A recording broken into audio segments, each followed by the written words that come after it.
களை வணங்கி இந்த வகுப்பை தொடங்குவோம். நம்ம முதலாம் தந்திரத்துல உபதேசம் பார்த்துட்டு இருக்கோம். உபதேசத்துல மொத்தம் 30 பாடல்கள் இருக்கு. அதுல 24 பாடல்கள் பார்த்துட்டோம். இன்னும் 6 பாடல்கள் இருக்கு. இந்த 30 பாடல்களுமே இந்த 3000 பாடல்களுடைய சுருக்கமா நாம எடுத்துக்கலாம். நான் திருமூலர் சொல்றது நந்தி தேவருடைய உபதேசத்தை அவர் 3000 பாடல்களா எழுதியிருக்காரு. அது எல்லாமே அப்ப நந்தி தேவருடைய அனுபவங்களா இருக்கும். இந்த 30 பாடல்கள் மட்டும்தான் திருமூலரினுடைய அனுபவங்களா இருக்கும். அப்ப இதுல இந்த 30 பாடல்களை படிச்சாலே நம்மளால அந்த 3000 பாடல்களை புரிஞ்சுக்க முடியும். இதுல 137வது பாடல் வரும். 136வது பாடல்ல அடங்குமே, சீவன் சிவத்துள் அடங்குமே அப்படின்னு சொல்லி முடிச்சிருந்தாரு. இப்ப அந்த அடங்குமேங்கிறதுல இருந்து அடுத்த பாடலை தொடங்குறாரு. பார்க்கலாம். அடங்கு பேரண்டத்து அணு அண்டம் சென்று அங்கு இடங்கொண்டதில்லை, இதுவன்றி வேறு உண்டோ, கடந்தொறும் நின்ற உயிர்கரை காணில் திடம்பெற நின்றான் திருவடிதானே. இதே பாடலுடைய அர்த்தம் இதுக்கு முன்னாடி ஒரு பாடல்லையும் பார்த்தோம். அடங்கு அப்படின்னா ஒரு இதுக்குள்ள இப்ப ஒரு பெரிய பாத்திரத்துக்குன்னா அதுக்குள்ள டம்ளர் போய் அடங்கிரும். அந்த மாதிரி அடங்குறது. எங்க பேரண்டம்ங்கிறது நம்மளுடைய இந்த விண் தான் பேரண்டம். அந்த மிகப்பெரிய அண்டத்துக்குள்ள அணு அண்டம் சென்று அங்கு. இதுல அணு அப்படின்னு சொல்றது நம்மளுடைய இந்த ஆன்மாதான் அணு. அந்த அணு அந்த அண்டத்துக்குள்ள சென்று அடங்குறது. அதத்தான் சொல்லியிருக்காங்க. ஏன் நம்ம இந்த உயிரை அணு அப்படின்னு சொல்றாங்க? நம்ம இவ்வளவு பெரிய உடலா தானே இருக்கோம் அப்படின்னு சொல்லி நமக்கு சந்தேகம் வரும் இல்லையா? இப்ப இந்த உடல் எப்ப பிறந்தது அப்படின்னா, நம்ம எல்லாருக்கும் ஒரு டேட் ஆஃப் பர்த் இருக்கும். அன்னைக்கு தான் இந்த உடல் பிறந்திருக்கும். அப்ப அதுக்கு முன்னாடி இல்லையானா அதுக்கு முன்னாடி அம்மா வயித்துக்குள்ளேயும் நாம ஒரு உடலாதான் இருந்திருப்போம். இப்ப அதுக்கு முன்னாடி அப்ப இந்த உடல் எங்க இருந்தது அப்படின்னா, இந்த உடல் ஒரு சின்ன அணுவாதான் இருந்திருக்கும். அந்த அணு எப்படி அப்படியே பெருகி இந்த உடல் ஆகுது அப்படின்னா, அதுக்கு ஒரு சக்தி தேவைப்பட்டிருக்கும் இல்லையா? அதுதான் அந்த உயிர் சக்தி. அப்ப அந்த தூய்மையான உயிர் சக்தி எப்படி இருக்கும்னா, ஒளியும் சேர்ந்தது, நாதமும் விந்துவும் சேர்ந்ததுதான். அது நம்மளுடைய கண்ணுக்கு தெரியாத ஒரு சூக்ஷ்மமான ஒரு பொருள் தான் அந்த உயிர் சக்தி. அதுதான் நாதமும் விந்துமா ஒரு சுத்தமான வெளியில இருந்து இந்த உடலுக்குள்ள, அந்த அம்மாவினுடைய உடலுக்குள்ள போய் அதுக்குதான் ஒரு சின்ன உடலா ஒரு அணு கிடைக்குது. அந்த அணு அப்படியே பெருகி பெருகி அப்படியே உடலா மாறுது. இப்ப நம்ம இந்த பிறவில நாம இந்த உடல் எடுத்திருக்கோம். இதுக்கு முந்தின பிறவில நாம வேற உடல் எடுத்திருக்கலாம். ஒரு புழு பூச்சி எப்படினாலும் உடல் எடுத்திருக்கலாம். ஆனா அந்த அந்த நாதம் விந்து சேர்ந்த அந்த ஒரு சக்தி இருக்கு இல்லையா? அது மாறவே செய்யாது. அது ஒவ்வொரு பிறவியிலையும் அது அப்படியேதான் வரும். இந்த உடல் மட்டும்தான் மாறிக்கிட்டே இருக்கு. அப்ப அந்த மாறாத ஒரு சுத்தமான நாத விந்து இருக்கு இல்லையா? அதத்தான் இந்த அணு அப்படின்னு சொல்லியிருக்காங்க. அந்த உயிர் சக்தி அது மட்டும்தான் போய் அந்த அண்டத்தோட சேரப்போகுது. அந்த பேரண்டத்தோட இந்த அணு அண்டம் தான் போய் சேரப்போகுது. அந்த மாதிரி சேர்றதுக்கு இடம் கொண்டதில்லை. இப்ப அதுக்கு வழி இல்லாம இதுவன்றி வேறு உண்டோ? இந்த உயிர் சக்தி போய் அந்த பேரண்டத்துல போய் சேராம வேற எங்கேயாவது சேர்றதுக்கு வழி இருக்கா அப்படின்னு நமக்கு வரக்கூடிய சந்தேகத்தையும் அவரே கேக்குறாரு. கடந்தோறும் நின்ற உயிர்கரை காணில். எவ்வளவு தூரம் நாம கடந்து நம்ம அறிவால நம்ம சிந்திச்சு பார்த்தாலும் அந்த உயிர் இந்த எல்லை இல்லாத அந்த அண்டத்துல போய் அந்த பதியோட, அந்த மிக பேர அண்டத்துல இருக்கிற அந்த ஒளியோட போய் சேர்றதை தவிர வேற வழி இல்லை. திடம் பெற நின்றான் திருவடி தானே. அங்க இருக்கக்கூடிய அந்த இறைவனுடைய திருவடியில போய் கலக்கிறத விட அதுல போய் அடங்குறத விட வேற ஒரு வழியுமே வந்து இல்ல அப்படின்னு அவரே கேள்வி கேட்டு அவரேவும் பதில் சொல்றாரு. இந்த மிக பெரிய அண்டத்துள் இந்த அணுவாகிய அண்டம் போய் சேருவதற்கு இடமில்லாமல் வேறு ஏதும் வழி உண்டோ? கடந்தோறும் இவ்வுயிர்களை கொண்டு நாம் எவ்வளவு தூரம் விளங்கி சென்றாலும் இறைவனுடைய திருவடியை அடைவதை அன்றி வேறு இடம் நமக்கு இல்லை அப்படிங்கிறத சொல்லியிருக்காரு. இப்ப அந்த திருவடியில போய் தான் சேரணும் அப்படின்னு சொல்லிட்டாரு. 138வது பாடல். திருவடியே சிவமாவது தேரில் திருவடியே சிவலோகம் சிந்திக்கில் திருவடியே செல்கதியது செப்பில் திருவடியே தஞ்சம் உள் தெளிவார்க்கே. அந்த இறைவனுடைய திருவடிய போய் இப்ப நாம சேர்ந்துட்டோம், அதை தவிர வேற வழியே இல்ல அப்படின்னா இறைவனுடைய திருவடிய மட்டும்தான் போய் சேர்றோம் அப்படின்னா அது எப்படி இருக்குமா? திருவடியே சிவமாவது தேரில், நம்ம எவ்வளவு தூரம் ஆராய்ந்து பார்த்தாலும் அந்த இறைவனுடைய திருவடி தான் சிவமாக இருக்கும். சிவம்னா ஒரு அருளாக இருக்கும் அப்படிங்கிறது. திருவடியே சிவலோகன் சிந்திக்கில், இந்த சிவ ஒளியில் அந்த ஒளியில போய் நாம கலந்த பிறகு நாம அந்த உலகத்துல இருந்து நாம எவ்வளவுதான் சிந்தித்து பார்த்தாலும் திருவடியே செல்கதியது செப்பில், அந்த திருவடியில அந்த ஒளியிலேயே இருந்து அந்த சிவத்தினுடைய அந்த நாதத்தை மட்டுமே நம்ம சொல்லணும். வேற எந்த அசைவும் வேற எந்த சொல் சிந்தனையும் இல்லாம நம்ம அந்த இடத்துல இருக்கும் போதுதான் திருவடியே தஞ்சம் உள் தெளிவார்க்கே. அந்த மாதிரி திருவடியே தஞ்சம் அப்படின்னா தஞ்சம் அடைகிறது, வேற வேற கதியே இல்ல, நான் இங்கே இருக்கேன் அப்படிங்கிற மாதிரி அவருடைய திருவடியிலே இருக்கிறவங்களுக்கு தான் அந்த அறிவுல தெளிவு பிறக்கும், ஞானம் கிடைக்கும் அப்படின்னு சொல்றார். இப்ப அந்த லோகம் அப்படிங்கிறது உலகத்தை குறிக்கும், யோகம் அப்படிங்கிறது இணையறத குறிக்கும், போகம் அப்படிங்கிறது நம்ம அனுபவிக்கக்கூடிய அந்த இன்பத்தை வந்து குறிக்கும். யோகம், லோகம், போகம் அந்த மூணுமே வந்து ஒரே இடம்தான். அந்த சிவனுடைய ஒளிய போய் சேர்றதுதான் யோகம். அந்த யோகத்திலே நாம நிக்கணும் அப்படிங்கிறது தான் லோகம். அந்த இடத்திலே நாம நிக்கணும். அப்படி இருக்கும்போது நமக்கு கிடைக்கிறது போகம். அந்த இன்பம் வந்து அந்த இடத்துல நாம இருக்கும்போதுதான் வந்து கிடைக்கும். இப்ப இந்த பாடல்ல ஃபுல்லும் அவருடைய திருவடியவே சொல்றாரு. அப்ப அவருடைய கால் பாதத்தை வந்து ஒரு ஒரு ஒளியா நாம நினைச்சுக்கிட்டோம்னா அந்த திருவடியிலே நாம இருக்கணும். சிவமாவது தேரில் அந்த இடத்திலே நம்ம இருக்கணும், அந்த ஒளியிலே இருக்கணும். திருவடியே சிவலோகமும் சிந்திக்கில், அந்த இடத்துல இருந்தேதான் நம்மளுடைய சிந்தனை அந்த இடத்திலேதான் வச்சிருக்கணும். திருவடியே செல்கதி, அந்த திருவடியில அவருடைய நாமத்தை மட்டுமே தான் சொல்லணும். திருவடியே அந்த இடத்திலேயே இருக்க இருக்க நமக்கு வந்து தெளிவு கிடைக்கும். இத நாம எப்படி வந்து கற்பனையா எடுத்துக்கலாம்னா, இப்ப நம்ம கோயிலுக்கு போறோம் அப்படின்னா ஒரு அம்மன் சிலையோ ஒரு விநாயகர் சிலையோ இருக்கு அப்படின்னா அந்த அபிஷேகம் பண்ணும்போது அவங்க அந்த இறைவனுடைய அந்த மேல இருந்து ஒரு தண்ணியோ பாலோ ஏதாவது ஒண்ணு ஊத்தி அபிஷேகம் பண்றாங்கன்னா அது கொஞ்சம் கொஞ்சமா வலிஞ்சு அப்படியே அந்த கால் பாதத்துக்கு வரும். வந்த பிறகு அது அப்படியே தீர்த்தமா வெளியில வந்து விழும். அந்த தீர்த்தத்தை தான் அவங்க எடுத்து நமக்கு கொடுப்பாங்க. அது வந்து ஒரு சொட்டோ 2 சொட்டோ கொடுப்பாங்க.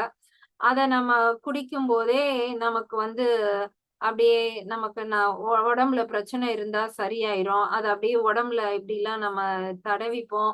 அதெல்லாம் பண்ணா நமக்கு அந்த நோய் எல்லாமே போயிரும் அப்படின்னு சொல்லி நம்ம நம்ம வந்து பழகியிருப்போம். கோயிலுக்கு போனா இதெல்லாம் ஒரு இதா. இது வந்து நம்ம வெளியில நமக்கு எதுக்குன்னா இதான் உனக்கு உள்ள நடக்குது, இத பாரு அப்படின்னு சொல்றதுக்காக நாம வந்து நமக்கு அப்படி வெளியில வச்சிருக்காங்க. நம்ம அதை மட்டுமே நம்பிட்டு அப்படியேவும் இருக்கக்கூடாது. இப்ப அந்த அந்த இறைவன் வந்து 7வது சக்கரத்துல இருக்காரு. அந்த ஒளி உடலா அவர் வந்து மேல இருக்காருன்னு பார்க்கிறோம் இல்லையா? அப்ப நம்மளுடைய தலைக்கு மேல தான் அந்த இறைவன் இருக்காரு அப்படின்னா, நம்ம தலையில இருந்து சுரக்கக்கூடிய அந்த அமிர்தம் தான் வந்து அந்த அபிஷேக பால் மாதிரி எடுத்துக்கோங்க. அப்ப அது மேல இருந்து அப்படியே கொஞ்சம் கொஞ்சமா கீழ இறங்கி வரும். இறைவனுடைய கால் பாதம் தான் நம்மளுடைய 2 கண்கள், அவருடைய 2 திருவடிய போய் அடையணும். திருவடி, திருவடின்னு சொல்றது எல்லாமே நம்மளுடைய கண்கள் தான். இந்த 2 கண்களுக்குள்ள தான் அவருடைய 2 கால்களும் இருக்கு. அப்ப அப்படியே அந்த நீர் இறங்கி வந்து நம்மளுடைய கண்கள்ல தான் இருக்கும். அப்ப அத குடிக்கிறது அப்படின்னா, நம்மளுடைய கண்கள் மூலமா அத உணர்றது. அப்ப அந்த நீரை நாம பருக பருக என்ன ஆகும்னா இந்த உடல் வந்து தூய்மையா மாறும். அதுதான் வந்து அந்த திருவடிய இந்த பாடல்ல அவர் சொல்றது திருவடிய எல்லாமே பாக்குறது. அப்ப இந்த இந்த இடத்துல அந்த திருவடிங்கிறதுக்கு பதிலா நம்மளுடைய கண்கள்னு எடுத்துக்கிட்டீங்க அப்படின்னா, இந்த கண்கள்ல தான் நம்ம தேடணும். சிவனை வந்து இந்த கண்கள்ல தான் நாம வந்து தேடணும். அந்த சிவலோகத்திலே சிந்திக்கணும் அப்படின்னா, நம்மளுடைய கண்கள்லே நம்மளுடைய கருத்த வச்சு சிந்திக்கணும். கண்கள்லே தான் வந்து நம்ம பேசுற வார்த்தை, அசைறது எல்லாமே வந்து கண்கள்லே தான் இருக்கணும். அப்பதான் நமக்கு வந்து அந்த ஞானம் கிடைக்கும், தெளிவு கிடைக்கும் அப்படின்னு அந்த திருவடின்னு சொல்றது எல்லாமே நம்மளுடைய கண்கள். அந்த தலைக்கு மேல இருந்து வரக்கூடியது தான் அந்த தீர்த்தம். அத வந்து நம்ம கண்கள் மூலமா தான் நாம வந்து உள்ள எடுத்துக்கிறோம். அதுதான் வந்து இந்த ஞான நிலைய வந்து நமக்கு குடுக்கும். அந்த தெளிவ வந்து குடுக்கும். 139வது பாடல். இப்ப இந்த பாட்டுல வந்து தெளிவு எப்படி வரும்னு சொல்லியிருக்காரு. அடுத்து அந்த தெளிவு வந்த பிறகு நமக்கு என்ன கிடைக்கும்ங்கிறது அடுத்த பாடல். தெளிவு குருவின் திருமேனி காண்டல், தெளிவு குருவின் திருநாமம் செப்பல், தெளிவு குருவின் திருவார்த்தை கேட்டல், தெளிவு குரு உரு சிந்தித்தல் தானே. இப்ப நம்ம வந்து இந்த கண்லே நம்ம கருத்த நிப்பாட்டி பயிற்சி பண்ண நமக்கு வந்து ஞானம் கிடைச்சிருச்சு. அந்த தலையில இருந்து வரக்கூடிய அந்த அமிர்த பால நாம வந்து எடுத்துக்கும் போது நமக்கு ஞானம் கிடைக்குது, தெளிவாகிறோம். தெளிவான பிறகு இந்த கண்களுக்கு மேல இருக்கக்கூடிய அந்த இறைவனாகிய அந்த குருவ வந்து நாம எப்படி பார்ப்போம் அப்படிங்கிறதுதான் இந்த பாடல். தெளிவு குருவின் திருமேனி காண்டல்.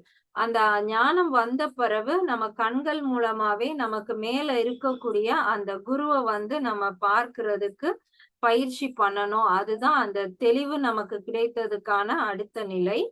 தெளிவு குருவின் திருநாமம் செப்பல். அந்த குருவினுடைய திருநாமம். இதுல சொல்றது எல்லாமே நாமம் அப்படிங்கிறது 5 எழுத்து மந்திரம் நம சிவாய. இதத்தான் வந்து நாமம்னு சொல்லுவாங்க. அப்ப நம்மளுடைய கண்களை வந்து கவனிச்சு நமசிவாய மந்திரம் மட்டும் சொல்லிக்கிட்டே இருந்தா போதும். தெளிவு குருவின் திருவார்த்தை கேட்டல்.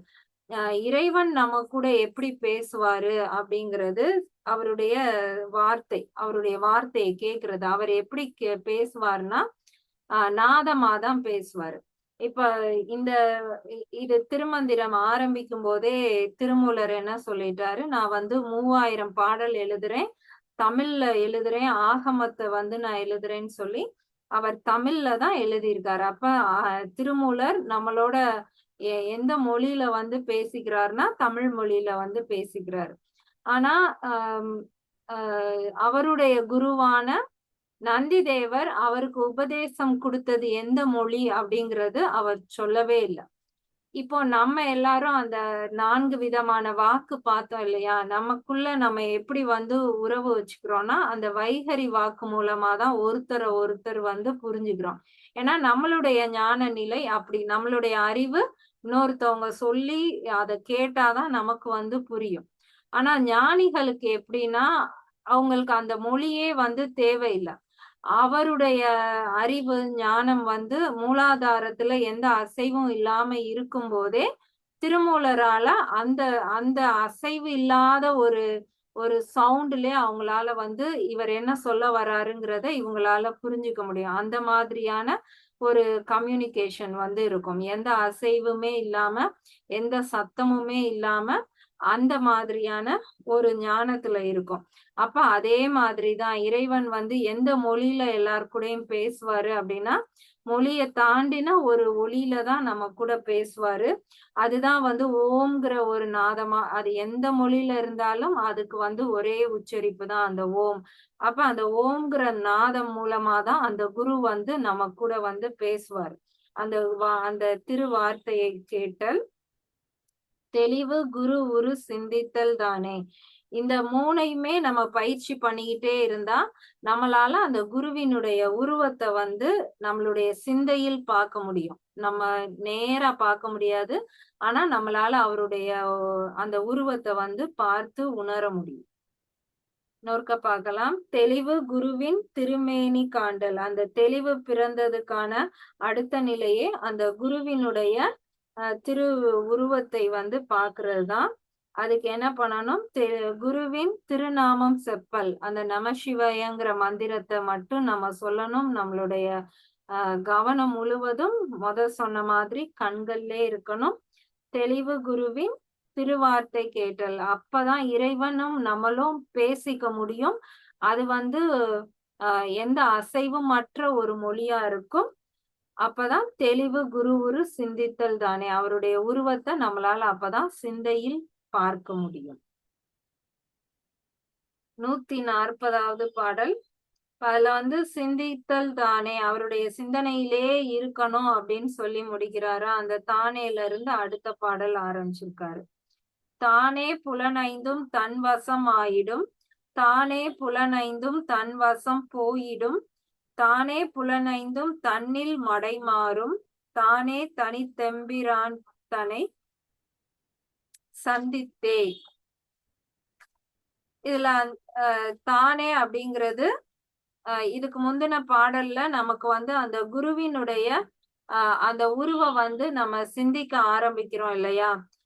குருவினுடைய உருவத்தை பார்க்கணும் அப்படிங்கிற ஒரு முயற்சிக்கு நம்ம தெளிவான ஒரு சிந்தனையில இருக்கும்போது நமக்கு என்ன கிடைக்கும் அப்படிங்கிறது இந்த பாடல். தானே புலனைந்தும் தன் வசம் ஆயிடும். இப்ப நம்மளுடைய ஐம்புலன்களை நம்மளால கண்ட்ரோல் பண்ண முடியல இல்லையா? அது பின்னாடிதான் நாம போறோம். நம்ம வந்து என்னதான் இந்த டைம்க்கு இந்த கிளாஸ் அட்டெண்ட் பண்ணணும்னு நினைச்சாலும் வேற எதுக்காவது இம்பார்ட்டன்ஸ் கொடுத்து நம்ம போயிடுறோம். அப்ப அது தன் வசம் இல்ல. நம்மளுடைய வசத்துல அந்த ஐம்புலன்கள் இல்ல. எப்போ ஒருத்தர் வந்து கண்களையே உணர்ந்து பயிற்சி பண்ணி அந்த குருவினுடைய உருவ சிந்திக்கக்கூடிய நிலைமைக்கு வர்றோமோ, அப்பதான் என்ன ஆகும்? இந்த புலன் 5ம் நம்மளுடைய கண்ட்ரோல்ல இருக்கும். தன் வசம் ஆயிடும்.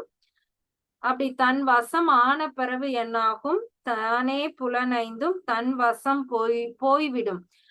இப்போ நான் எதுக்கு வந்து என்னுடைய நாக்கை என்னால ஏன் கண்ட்ரோல் பண்ணவே முடியலன்னா, என்னால அதுல வரக்கூடிய எல்லா டேஸ்ட்டையும் என்னால உணர முடியுது. அத நான் விரும்புறேன். அதுக்கு நான் திரும்ப வந்து அடிக்ட் ஆகுறேன். அந்த டேஸ்ட் தான் வந்து என்ன வந்து கண்ட்ரோல் பண்ணிட்டே இருக்கு. அந்த அந்த இது வந்து போயிடும். அந்த அந்த டேஸ்ட வந்து நான் பெருசா எடுத்துக்க மாட்டேன். அதை விட ஒரு மேலான ஒரு பொருள் வந்த பிறகு எனக்கு அது வந்து பெருசா தெரியாது. அந்த மாதிரி அது மேல இருந்த அந்த விருப்பம் வந்து போய்விடும். எத்தனை விஷயங்கள் நம்மளுக்கு பிடிச்சிருந்தாலும் அதை விட ரொம்ப பிடித்த ஒரு விஷயம் வந்த பிறகு இது மேல இருக்கக்கூடிய விருப்பம் போய்விடும். அதுதான் வந்து தன் வசம் போய்விடும். அதுல இருந்த அந்த விருப்பம் எல்லாமே நமக்கு போய்விடும். தானே புலனைந்தும் தன்னில் மடைமாறும். அப்ப நமக்கு வந்து அது பிடிக்கலன்னு ஆன பிறகு அந்த புலன்கள் 5மே என்ன ஆகும்னா மடைமாறும். அப்படின்னா அதனுடைய டைரக்ஷன், அது போகக்கூடிய பாதை மாறிடும். அந்த மாதிரி. அப்ப இவ்வளவு நாள் இந்த புலன்கள் என்ன பண்ணுச்சு? இந்த வெளி உலகத்துக்கு நம்மள கூட்டிட்டு போனது. எப்ப வந்து இந்த புலன்கள் எனக்கு வேண்டாம், எனக்கு அது பிடிக்கல அப்படின்னு நாம அதை விடுறோமோ, அதுக்கப்புறம் அந்த புலன் வந்து இப்படியே வெளியில போனது டைரக்ஷன் மாறி உள்ள போக ஆரம்பிச்சிடும். அதனுடைய வழி வந்து மாறிவிடும். தானே தனித்தெம்பிரான் தனை சந்தித்தே. அப்படி போகும்போதுதான் நமக்குள்ள இருக்கக்கூடிய அந்த இறைவன் கிட்ட இந்த புலன்கள் தான் போய் சேர்க்கும். இப்போ வந்து நம்ம எதுக்குடா இந்த ஐம்புலனை கொடுத்தாங்க, அது கொடுத்தனாலதானே நமக்கு இந்த மாதிரி சிந்தனைகள் வருது, நம்மளால வேற எதையும் யோசிக்க முடியலன்னு நினைக்கிறோம். அடுத்து அந்த நிலை வரும்போது இந்த ஐம்புலன்கள் தான் நம்மள வந்து இறைவன் கிட்டேயே கூட்டிட்டு போக போகுது அப்படிங்கிறதுதான் அந்த கடைசி வரி. அது அது ஒண்ணுதான் இறைவன் கிட்ட கூட்டிட்டு போய் நம்மள வந்து சேர்க்கும். அடுத்து 141வது பாடல். அது போய் இறைவன் கிட்ட நம்மள சந்தித்திடும், அதுல போய் செலுத்தி விடும் அப்படின்னு முடிச்சாரா. இப்ப அடுத்த பாடல் அந்த சந்திப்பதுல இருந்து ஆரம்பிச்சிருக்காரு. சந்திப்பது நந்தி தன் திருத்தாளினை, சந்திப்பது நந்தி செய்ய திருமேனி, வந்திப்பது நந்தி நாமமென் வாய்மையார், குந்திக்குள் நிற்பது நந்தி போதமே. இப்ப இந்த ஐம்புலன்கள் வந்து நம்மள வெளியில போக விடாம உள்ள கூட்டிட்டு போய் ஒரு இடத்துல சந்திக்க வைக்குதுன்னு பார்த்தோம் இல்லையா, அந்த இடம் எப்படி இருக்கும்? நம்ம எதை போய் சந்திக்க போறோம்னா, சந்திப்பது நந்தி தன் திருத்தாளினை, இறைவனுடைய பாதத்தை தான் நாம போய் பார்க்க போறோம். சிந்திப்பது நந்தி செய் திருமேனியை, நம்ம அந்த அந்த இறைவனுடைய திருவடி அப்படிங்கிறது அந்த ஒரு ஒளி வடிவமா இருக்கும். அத போய் பார்த்த பிறகு நம்மளுடைய ஐம்புலன்களும் என்ன பண்ணும், அதை பத்தியே நமக்கு சிந்திக்க வைக்கும். இப்போ வந்து நம்ம பல விஷயங்களை போட்டு சிந்திச்சுக்கிட்டு இருக்கோம். எப்ப அந்த ஐம்புலன் கொண்டு போய் இறைவனுடைய கால் பாதத்துல சேர்க்குதோ, அதுக்கப்புறம் நம்மளுடைய சிந்திக்கக்கூடியது எல்லாமே இறைவனை பத்தின அந்த இதை மட்டுமே தான் நாம சிந்திப்போம். வந்திப்பது நந்தி நாமமென் வாய்மையார். வந்திப்பது அப்படிங்கிறது இந்த இந்த உடலால் நாம செய்யக்கூடிய செயல்கள், அது எல்லாமே என்னவா இருக்கும், இறைவனுடைய அந்த நாமம் நமசிவாய அப்படிங்கிற அந்த அந்த நாமத்தை மட்டுமே நாம வந்து சொல்றதா இருக்கும். குந்திக்குள் நிற்பது நந்தி பொற்போதமே. அப்ப நம்மளுடைய அறிவுக்குள்ள இதே மாதிரி நம்ம உட்கார்ந்து அவரையே பாக்குறோம், அவருடைய திருவடியவே நினைச்சிட்டு இருக்கோம், அவருடைய நாமத்தையே சொல்லிட்டு இருக்கோம்னா என்ன ஆகும், நம்மளுடைய புத்திக்குள்ளேயும் அவரே தான் இருப்பாரு. அப்ப புத்திக்குள் நிற்பது நந்தி போதுமே, அவருடைய ஞானம் மட்டுமே தான் நம்மளுடைய அறிவுல இருக்கும் அப்படின்னு சொல்ல வர்றாரு. அப்ப நம்மளுடைய ஐம்புலன்கள் தான் எங்க கொண்டு போய் விடுது, இறைவனுடைய பாதத்துல கொண்டு போய் விடுது. அதுக்கப்புறம் ஐம்புலன்களே தான் அதே இடத்துல நம்மள நிப்பாட்டி அவருடைய நாமத்தை மட்டுமே சொல்ல வச்சு, நம்மளுடைய அறிவு ஃபுல்லுமே இறைவனுடைய ஒளிய மட்டுமே வச்சு, அது போதமே அப்படிங்கிறது ஞானத்தை கொடுக்கிறது இந்த ஐம்புலன்கள் தான் நமக்கு கொடுக்குது. இப்ப 142வது பாடல் அந்த போதமே அப்படிங்கிறதுல இருந்து ஆரம்பிச்சிருக்காரு. போதம் அப்படிங்கிறது ஞானம். போதம் தரும் எங்கள் புண்ணிய நந்தியை, போதம் தனில் வைத்து புண்ணியர் ஆயினார், நாதன் நடந்தால் நயனம் களி கூற, வேதம் துதித்திட போய் அடைந்தார் பின்னே. போதம் தரும் எங்கள் புண்ணிய நந்தியை, இந்த ஞானத்தை நமக்கு தருவது யாரு, நம்மளுடைய நந்தி தேவராகிய இறைவன் தான் வந்து இந்த ஞானமாகிய அந்த ஒரு ஒரு மிக பெரிய அந்த புண்ணியத்தை வந்து அவர் தான் நமக்கு அருள்றாரு. போதம் தனில் வைத்து புண்ணியர் ஆயினர், அந்த ஞானத்தை வைத்துதான் நாம வந்து அடுத்த நிலை, நாமளும் வந்து அந்த இறைநிலைக்கு போக ஆரம்பிச்சோம்.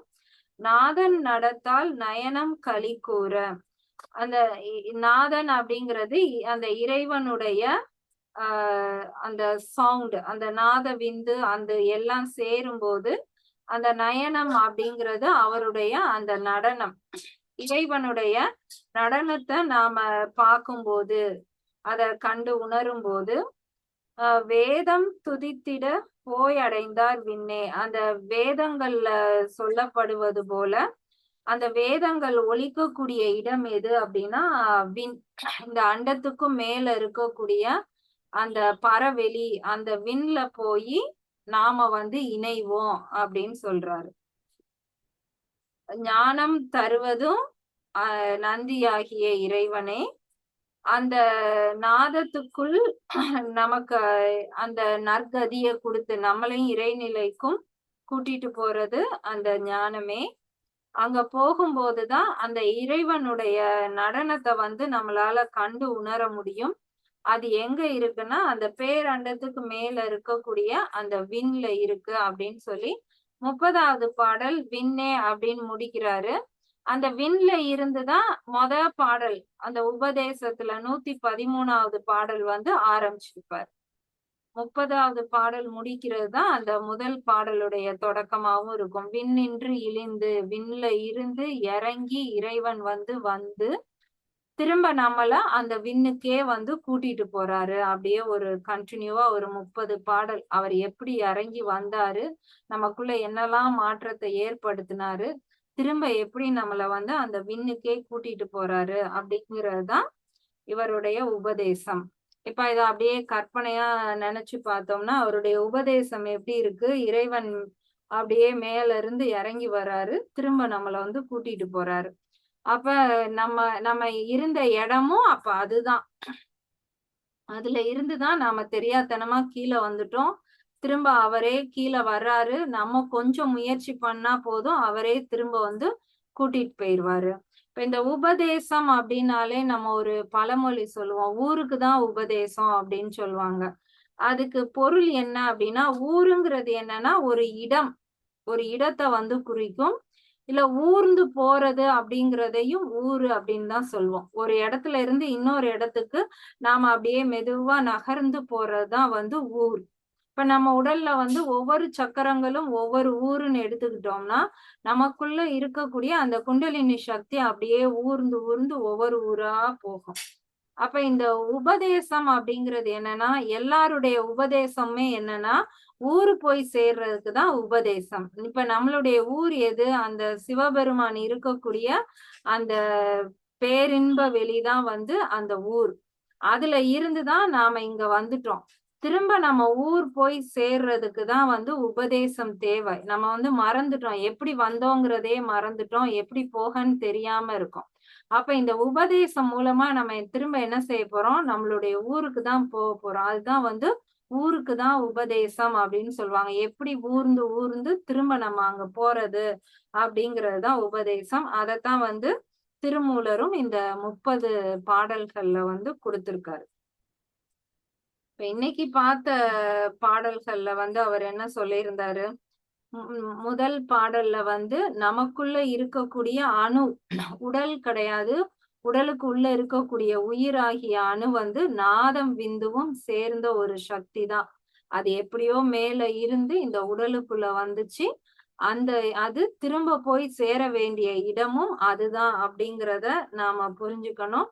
அப்ப அதுக்கு என்ன பண்ணணும்னா இறைவனுடைய திருவடிய வந்து நம்ம பார்க்கணும். இறைவனுடைய திருவடி அப்படிங்கிறது நம்மளுடைய 2 கண்கள் தான். அந்த திருவடிய நமக்கு பார்க்கும்போது நமக்கு வந்து ஒரு தெளிவு கிடைக்கும். அந்த தெளிவு வந்த பிறகு நம்ம என்ன பண்ணணும்? அந்த கண்ணுலயே நாம நிக்கணும். அப்பதான் வந்து நம்மளுடைய சிந்தனை எல்லாமே அந்த இறைநிலையிலே இருக்கும். அந்த சிந்தனை இறைநிலையிலே இருக்கும்போதுதான் நம்மளுடைய ஐம்புலன்களும் உள்ள வரும். ஐம்புலன்கள் உள்ள வந்த பிறகுதான் அது இறைவன் கிட்ட கூட்டிட்டு போகும். நமக்கு மேல இருக்கக்கூடிய அந்த ஞானத்தை வந்து கொடுக்கும். அந்த ஞானம் தான் அதுக்கு மேல இருக்கக்கூடிய அந்த விண்ல இருக்கக்கூடிய இறைவன் கிட்ட கூட்டிட்டு போகும். இது இன்னைக்கு கடைசி பார்த்த அந்த 6 பாடல்கள். இதே அர்த்தம் தான் இதுக்கு முன்னாடி பாடல்லையும் கொடுத்திருக்காரு. அப்ப நம்மளுடைய உடல்ல வந்து மற்ற கை, கால் இது எல்லாம் எதையுமே அவரு முக்கியத்துவம் கொடுக்கல. நம்மளுடைய 2 கண்களுக்கு தான் முக்கியத்துவம் கொடுத்திருக்காரு. இந்த கண்கள் மூலமா தான் நாம வந்து இறைவனை காண போறோம். இறைவனை காண்றதுக்கும் ஞானம் தேவை. அந்த ஞானம் அடைகிறதுக்கு நமக்கு தெளிவு தேவை. அந்த தெளிவு வர்றதுக்கு அந்த ஐம்புலன்கள் உள்ள போகணும். அந்த ஐம்புலன்களை நமக்கு உள்ள நிப்பாட்டுறது நம்மளுடைய கண்களுக்கு கொடுக்கக்கூடிய அந்த பயிற்சி தான். இதுல எதுவும் சந்தேகம் இருந்தா கேட்கலாம்.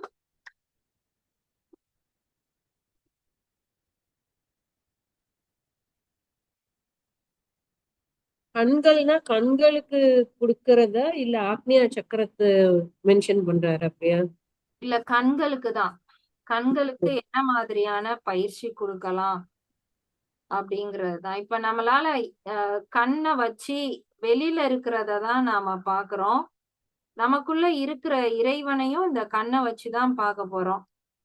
ஆனா நம்மளால இப்ப பார்க்க முடியல. ஏன்னா அந்த பாசம் அப்படிங்கிற ஒரு திரை வந்து மறைச்சுக்கிட்டு இருக்கு.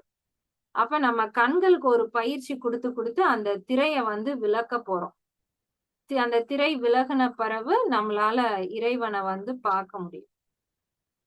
இப்ப அந்த கண்ண வந்து ஒரு முகம் பார்க்கிற கண்ணாடி மாதிரி நாம கற்பனை பண்ணிக்கிட்டோம் அப்படின்னா, நம்ம கண்ணு வந்து வெளியில உள்ளதையே தான் பார்த்துக்கிட்டு இருக்கு. இந்த கண்ண வச்சு கண்ண திருப்பி உள்ள இருக்கிறத நம்மளால பார்க்க முடியல.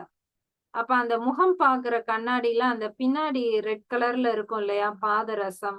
அதுதான் வந்து அந்த பாச மலம் மாதிரி. நம்ம சில பயிற்சிகள் பண்ணி பண்ணி அந்த பாச மலத்த வந்து நீக்கிட்டோம்னா, இந்த கண்ண வச்சு பார்க்கும்போது நம்ம வந்து ரிஃப்ளெக்ட் ஆக மாட்டோம். அந்த முகம் பார்க்கிற கண்ணாடி மாதிரி. அது வந்து டிரான்ஸ்பரண்ட் கிளாஸ் மாதிரி உள்ள இருக்கிறத பார்க்க ஆரம்பிச்சுரும்.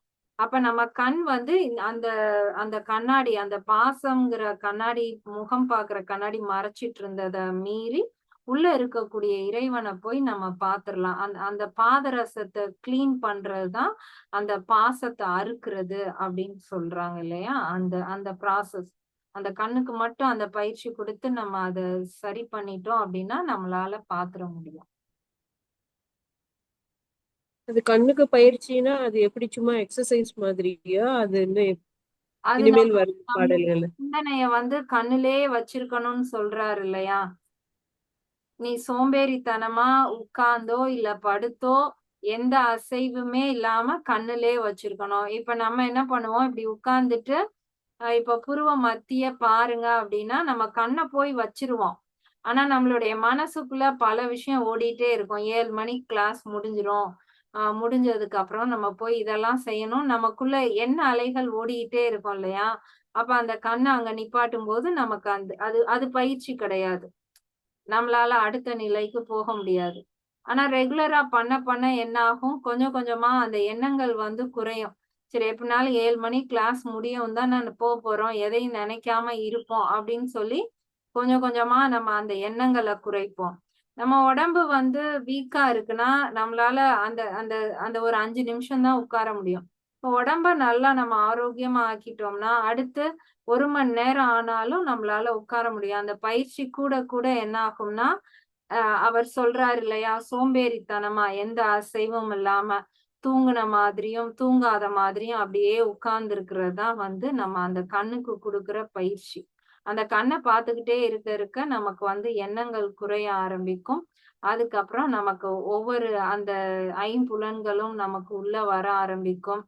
அப்ப நமக்கு அந்த எல்லாமே நமக்கு வந்து புரிய ஆரம்பிக்கும். ஒரு இடத்துல சும்மா உட்கார்ந்து இருக்கிறது தான் அதுக்கான பயிற்சி. கண்களுக்கான பயிற்சி.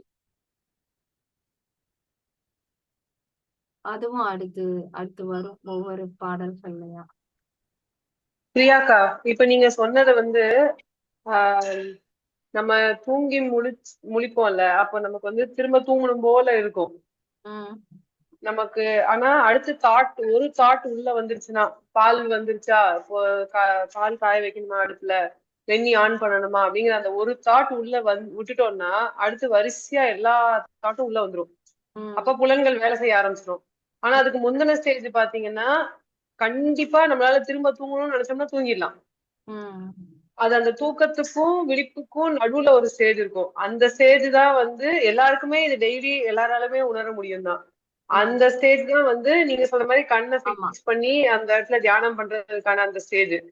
சோ ஆஹ் இது வந்து ரொம்ப நாள் தெரியாது. அதுக்கப்புறம் ஒருத்தவங்க சொன்னதுக்கு அப்புறம் கம்பேர் பண்ணும்போது புரிஞ்சுது. இல்லாட்டி அந்த ஸ்டேஜே நிறைய பேருக்கு அது எப்படி முடியும், அது எப்படி நம்மளால முடியுமா, அது ரொம்ப பயிற்சி பண்ணணும், அதுக்கு சித்தராகணும் அப்படி எல்லாம் நினைப்போம். பட் வந்து அந்த தாட்லெஸ் ஸ்டேஜ் வந்து எல்லாருக்குமே இருக்கு. இருக்கு. நம்ம தூங்க போறதுக்கு ஜஸ்ட் முன்னாடி நமக்கு அந்த தாட்லெஸ் ஸ்டேஜ் இருக்கும். ஆனா அது நம்மளால ஐடென்டிஃபை பண்ண முடியாது ஈஸியா. ஏன்னா நம்ம டயர்ட்ல வந்து தூங்கிட்டோம் தான் நினைப்போம். ஆனா தூங்குறதுக்கு முன்னாடியும் கரெக்டா அந்த ஒரு ஃபியூ செகண்ட்ஸ் ஆவது we will have that quiet thoughtless stage. அதே மாதிரி எந்திரிக்கிறதுக்கு லைக் அந்த ஒரு தாட் உள்ள வர்றதுக்கு முன்னாடியும் அந்த ஸ்டேஜ் இருக்கும். ஸோ அந்த ஸ்டேஜ் நம்மளால அதை சஸ்டெயின் பண்ண முடியும் அப்படின்னு நம்ம பிராக்டிஸ் பண்ண ட்ரை பண்ணோம்னாலே இது பண்ண முடியும் அப்படின்னு சொல்லி சொல்றாங்க. கரெக்ட் தான்.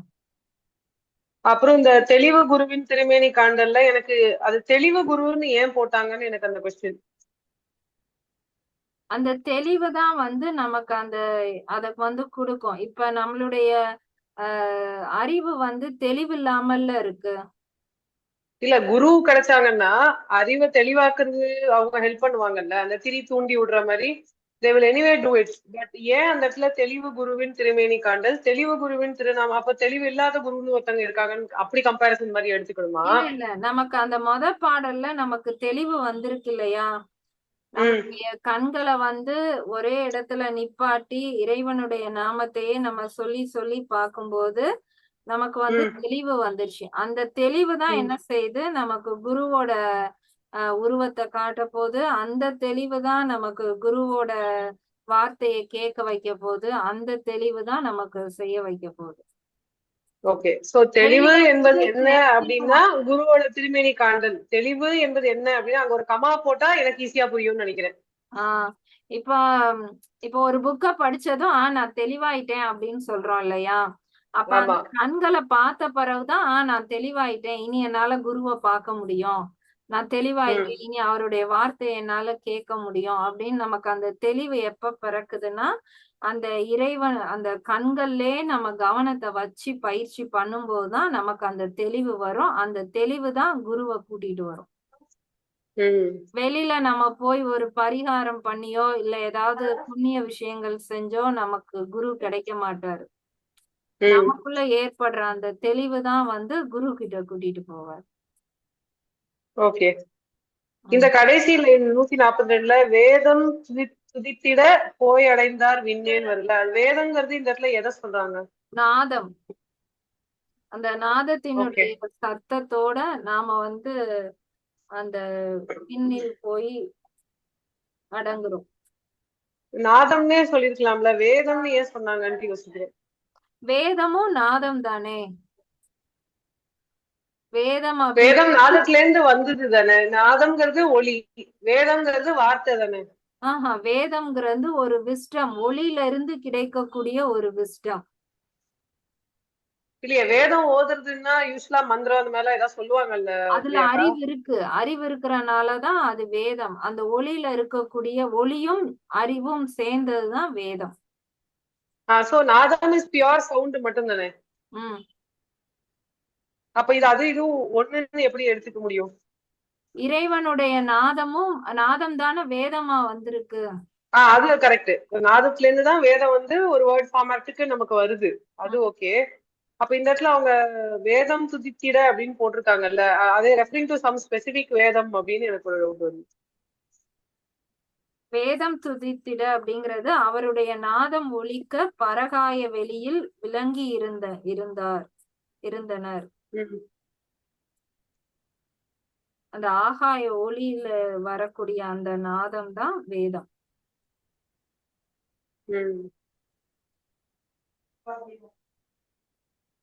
நானும் கொஞ்சம் தேடி பாக்குறேன், எனக்கு அந்த இடம் வந்து இன்னும் சாட்டிஸ்ஃபையா இல்ல, நான் தேடி பாக்குறேன். இன்னொரு டவுட், தானேங்கிறாங்கல்ல, ஏன் தானே? அந்த புலன் ஐந்தும் தானாகவே, நீ மெனக்கெட வேண்டாம். அந்த குருவை வந்து நீ பார்த்துட்ட, அவரை சிந்திட்டுட்ட அப்படின்னா அந்த புலன்கள் ஐந்தும் தானாகவே உன் வசம் ஆயிடும், தானாகவே அதனுடைய விருப்பத்தை விற்றும், தானாகவே அதனுடைய பாதையை மாத்திடும், தானாகவே நம்மளை கொண்டு போய் இறைவனுடைய சந்திக்கிறதுக்கு வச்சிடும். புலன்கள் தானாக செய்யும், நம்ம முயற்சி இல்லாம அதுவாகவே செய்யும். ஓகே,